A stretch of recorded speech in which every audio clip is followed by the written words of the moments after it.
গত 28 ফেব্রুয়ারি মার্কিন ও ইসরায়েলি যৌথ বিমান হামলায় নিহত হন ইরানের সর্বোচ্চ ধর্মীয় নেতা আয়াতুল্লাহ আলী খামেনি। প্রিয় নেতার এমন আকস্মিক ও মর্মান্তিক বিদায় স্তব্ধ হয়ে পড়েছিল গোটা দেশ।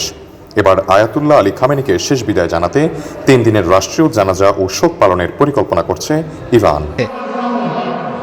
তেহরানের ডেপুটি মেয়র জানিয়েছেন, কেবল রাজধানীতেই 1.5 থেকে 2 কোটি শোকগ্রস্ত মানুষের সমাগম হবে।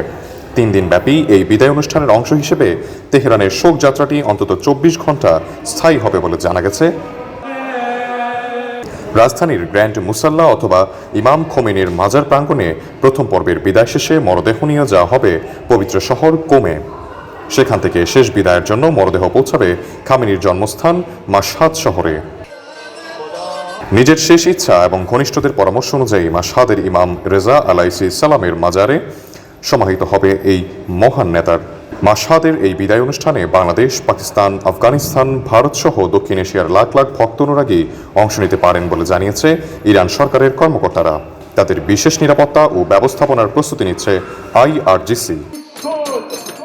প্রিয় নেতাকে হারানোর গভীর ক্ষত বুকে নিয়ে শোককে শক্তিতে রূপান্তরের এক কঠিন সময় পার করছে ইরান।